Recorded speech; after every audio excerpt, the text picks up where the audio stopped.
What is up, winning team? Hello and welcome back to our series, The Origins of the Modern Church, where we're looking at how we came from Catholicism to Protestantism to whatever the heck we have going on today.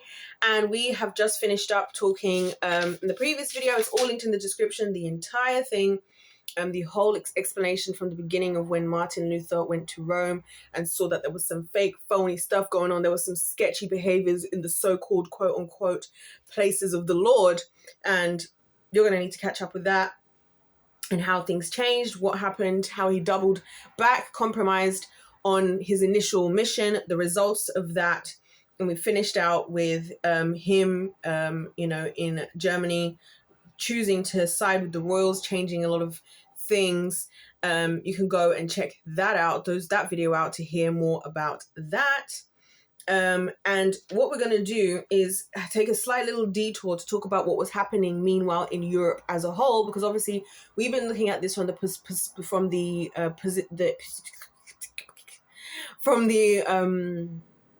lens of the Christian faith, so-called Christian faith. Every time I say the word Christian, I don't want to use it because I feel like most of the time I'm talking about Christians, I'm not talking about real Christians. These are people who think they're Christians but are actually just imposters, because it's like you're not even, whatever faith you believe in is not biblical Christianity. Like, even if you're reading the Bible and you're going to a church that calls itself evangelical, Pentecostal, Baptist, I don't care, Church of England, whatever, it's not. But let's talk about what's happening in Europe at the time, because a lot of interesting stuff happened in terms of how things had changed, including the beginnings of the transatlantic slave trade. So the Europeans started to eat new foods, things like potatoes, tomatoes, maize, beans, sugar, pepper, cinnamon, cocoa, coffee. Cinnamon. Things like cocoa and coffee were expensive, and they also started to eat things like turkeys and oranges, and hanging out more in cities. So the way that people started to live started to change significantly more to what we're used to today. Again, I find it fascinating. Do you know there was once upon a time that they believed that tomatoes... This is why I think science and technology is stupid, and the fact that we think we ever know enough to make the right decisions and have the capability in the finite amount of time we're going to be alive is ridiculous. Do you know that people used to believe that tomatoes were, poisonous? So for a long time, no one was eating tomatoes because they thought they were poisonous. I just love it here. And I love how we as humans walk around pridefully like we know anything the heck what we're talking about. We question God. We trust the science. We trust the technology. Well, the science was once saying that tomatoes... This is why this world, I think, is so stupid. And the only logical thing to do is to follow God, if not only for the simple fact that he knows everything. So making advances in legal protections and commerce, also creating systems of oppression in others. So before I really delve into the transatlantic slave trade for a second, I want to say something here that's extremely important, okay? This was a group project. Now, I have a very poor diagram, but it's good enough for me to understand, right? And you can search it for yourself. But here we have, what do we have? Oh, of course we do. We've got the North America, we've got South America, we have Africa, and we have, what is that, Europe? Yeah, Europe over here, right? And obviously there's the UK. And this is all the lines. So we see there's this like triangular formulation. I just want to go out and say that this system would not have worked if everybody hadn't participated in the ways that they individually participated. And there's a lot to be said for that has had historical implications. And I also believe that the nature of these different individual groups was very much shown in this time. So a bit of backstory. The transatlantic slave trade started in the 15th century, started by Portugal and Spain, right? So the first shipments of slaves started around 1518. So this isn't long after Martin Luther had started on his quest, but this is happening in Portugal and Spain. So this isn't actually got anything to do with where he is at right now. He's coming from Germany. He's gone to Rome in Italy. The first voyages were from Africa to Europe till demand grew in the Americas, then America also. The 18th century had the most voyages, with Portugal and Britain doing the most. Most countries ended it in the 1800s. So just to give you guys a bit of an idea as to what was being done where. So the North Americas were sending to the UK whale oil, lumber, furs, rice, silk, indigo, tobacco. And they were receiving from the UK manufactured goods and luxuries, right? Which doesn't explains a lot about this country. Anyway, I'm not going to say what I'm going to say. The UK to Africa was sending, what does that say? Guns, cloth, iron, and beer. I have a serious issue that a lot of the things being sent to Africa was alcohol. We won't get into that. And the Africa was sending to the UK gold, ivory, spices, and hardwoods. The North Americas were sending to Africa rum, iron, gunpowder, and tools.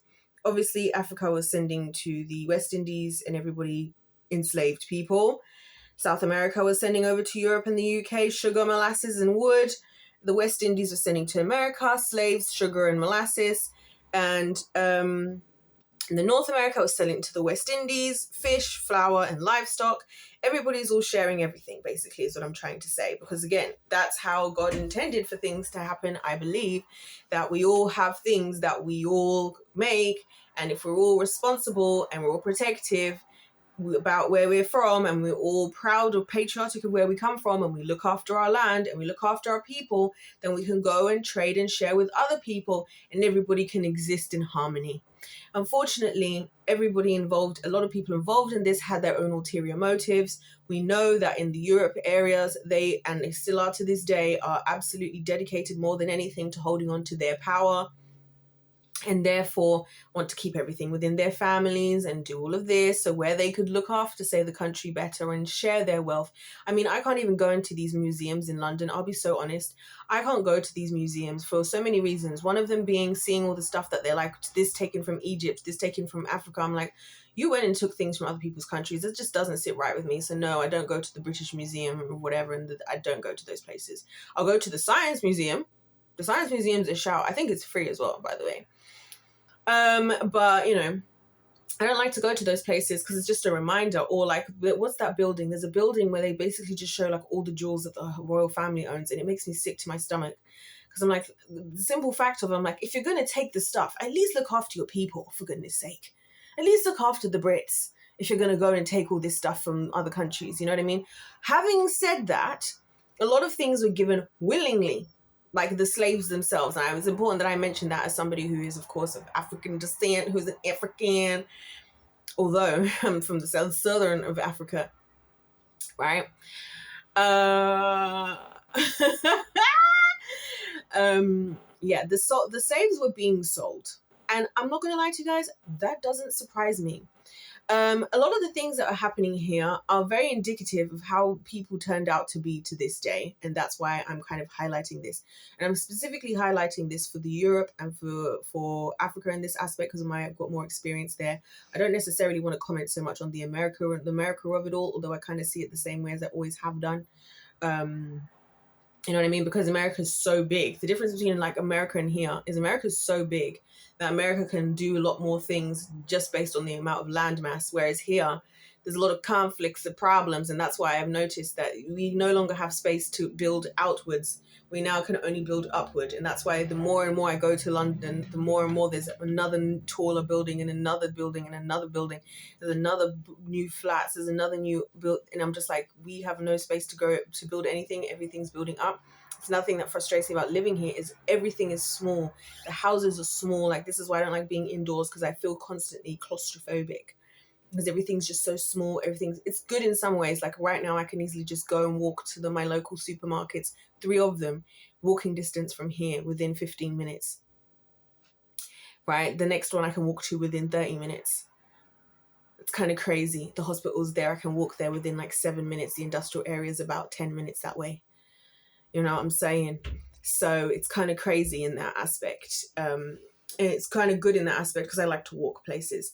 But it's a very small place. So that's why I feel like they were good with the luxuries and the expense. This is also why I can't go to places like, what is that? Harley Street, is it? Which is like the street where they sell all the jewelry and stuff. And I'm like, because I know none of these diamonds came from here because they don't grow here.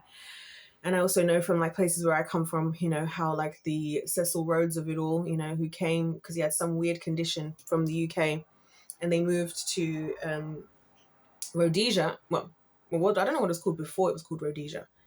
what is now where I come from, and his symptoms went away, which is again something that happens. Different people with different have different symptoms in different climates. I know a friend of mine, she had really bad eczema. She comes from where I come from, but ironically, when she moved to Australia, it all went away, and every time she's in Australia, it goes away. It went away entirely. Don't know what that's about. So why was I saying this? Yeah, it doesn't surprise me. It's important, something to mention when we're looking at history. Like, I feel like this whole aspect of us in Africa, like doing things like selling our own people and the greed, has not changed. And it's fundamentally a problem. Sometimes we make other people to blame. I think other people took advantage. I truly believe that these people going around and doing the trading were like, oh wow, you're willing to sell your own people? I mean, we wouldn't, but we'll happily buy yours. And that's what I really feel like, because I know that, again, even as much as, you know, like I said, the royal family and stuff, they want to hold on to their power. You know, that's the point. They would rather hold on to their power and keep the power amongst themselves.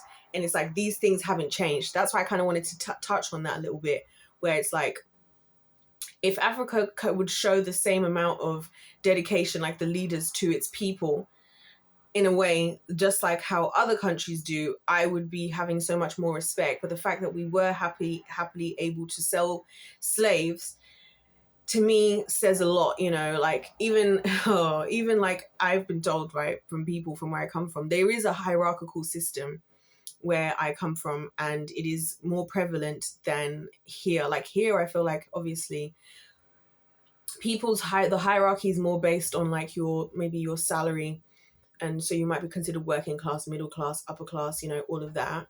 But it's more to do with finances, and the upper class don't necessarily look down so much on the lower class or the working class, in the sense of seeing them as less than humans or less than whatever. But it's just like, you're just not in our, you're just a lower mark, you're not in our club, and we just don't fraternize with people who can't kind of keep up with this lifestyle kind of thing. I feel that energy more than I feel the hierarchy of like, no, but we're better than you. No, but we're better than you. You know what I mean? So anyways, I just wanted to comment on that, because I thought that was fascinating. And I thought it was fascinating that this is what's going down, that in the midst of like in Germany, like, and this is what hurts me as an African. In Germany, there is a German man going to Rome to fight for the scriptures of the Lord. And what are we doing in Africa these days? What are we doing in Africa? Because I do believe a lot of the things that went wrong with Africa, and to this day, is because of us worshipping other gods. Because of us worshipping other gods, we're going off with other gods, we're going and worshipping whoever, whatever, right? In our own time. And I feel like all of those things led to how some of these things figured themselves out. Because again, when people stick with the Lord, they prevail. But again, they have to pull all the way through, which is where Martin Luther lost out, because he started to compromise when the going started to get tough. Meanwhile, you're all selling your own people over in Africa, right? For the rest of the other folks, they're selling trades. What's one thing for us to sell the material? So like the country I come from, we have diamond and gold and aluminium and lithium and copper. You know, as I've said before, my dad grew up in the copper mines, you know, mining in the copper mines, which is insane to think about. But on top of that, we had to sell our people. Like that's the bit that gets me. That's the bit where I'm like, you know, that's why I can't feel sorry for myself for the transatlantic slave trade, because I find that all to be embarrassing. I find that hella embarrassing, and it's the same today. Like I experience it myself with my own people. Like people are very greedy and very like almost like crabs in a bucket.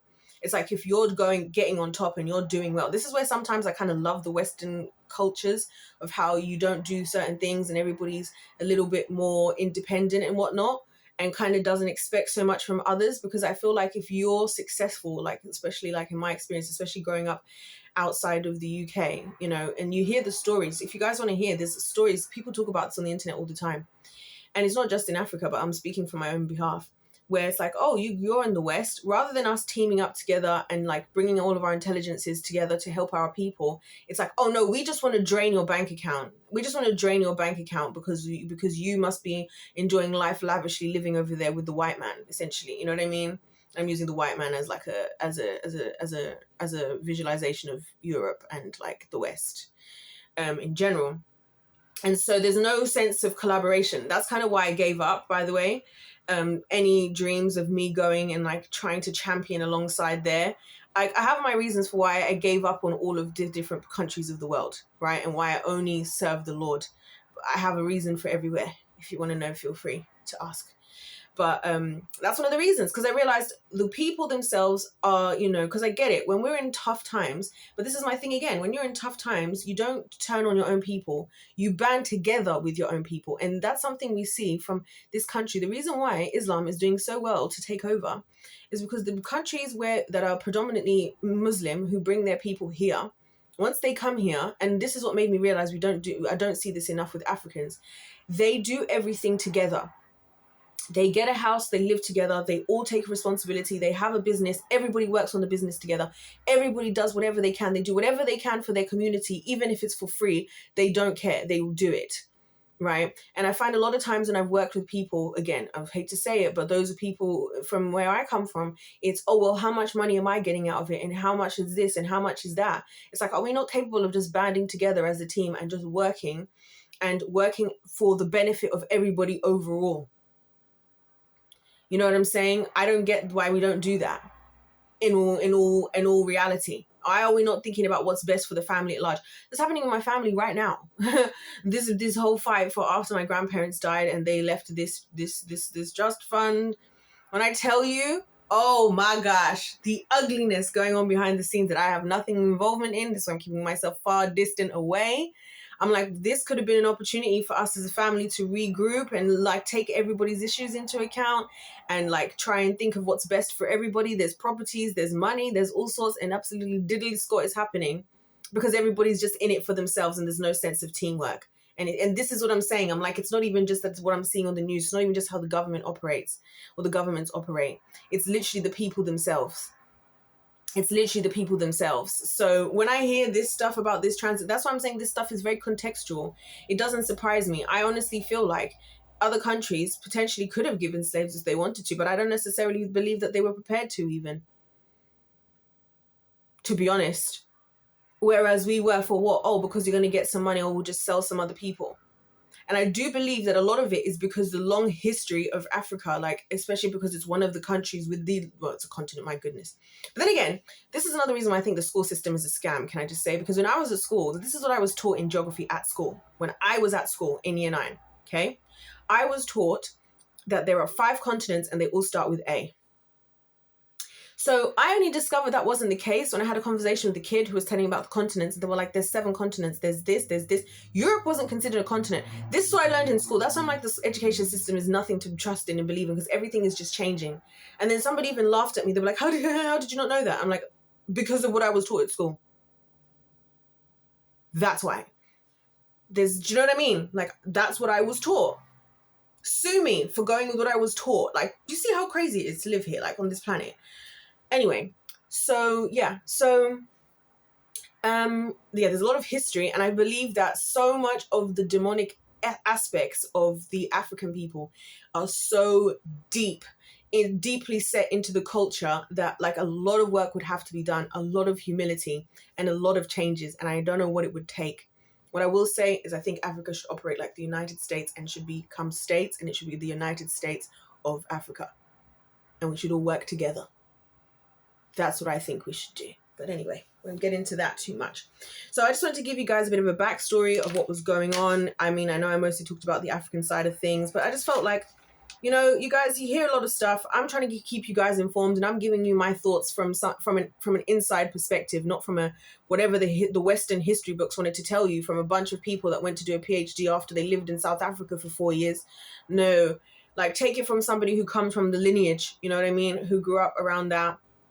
And who sees and has seen and has heard all throughout my life all the stories of things going down as a kid, listening to the adults talking about stuff. It's just like, wow. And just to give context as to what was happening. Meanwhile, we've got Martin Luther out here fighting for the Christianity. On the other hand, we've got, from me, I'm looking at my own people complaining today about, oh, the white man this, the white man that, right? Well, the white man was out there fighting for the faith, and we were out here selling our own people. Make it make sense. Make it make sense. Make it make sense. I would like to know. You know what I mean? And we were once considered, like, even Zimbabwe was once considered the breadbasket of the Africa, and like, this so sad when I see how it, how we've fallen. But again, it was the results of the decisions of people, the choices that we made, what we were prepared to give up, all in the name of, I don't even know what, to be honest with you. Anyways, you guys, that's all I have to say for now. Once we come back, we are now going to be going into what was happening, how the Catholic Church was retaliating.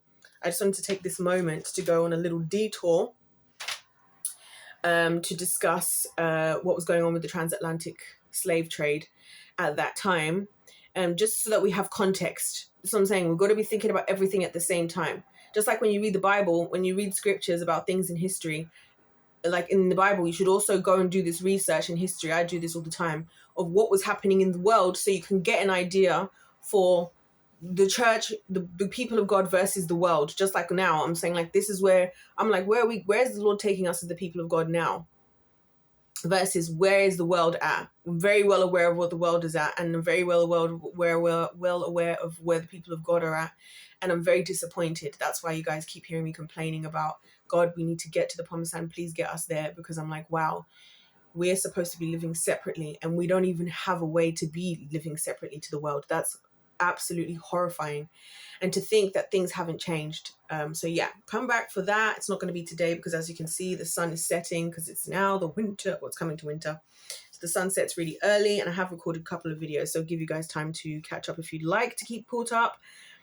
But we will continue with the Catholic Counter-Reformation in the next part. So I hope you guys are enjoying this. Like I said, everything's linked in the description box below, all the other videos on this topic, for the origins. And if you really want to understand everything from the beginning, you can. I explain everything all in the playlist. I think in the first video, usually in my intro video, I explained how you can kind of get everything all the way from Adam and Eve up to where we are now. On that note, if life's a game, let's play to win. God bless you all. God loves you. I love you. And I'll see you in my next one. And by the way, just to say, my thoughts about all this stuff I said about this Africa stuff is my opinion, okay? I know Africa is a big place. There's a lot of countries and a lot of things happening in a lot of places at the same time. So I am just simply saying, from my experience, both personally, but also from what I've observed from others, outwardly, you know what I'm saying? To just give context from my perspective, because I often think, anyway. Life's a game, let's play to win. God bless you all. God loves you. I love you. And I'll see you in the next one.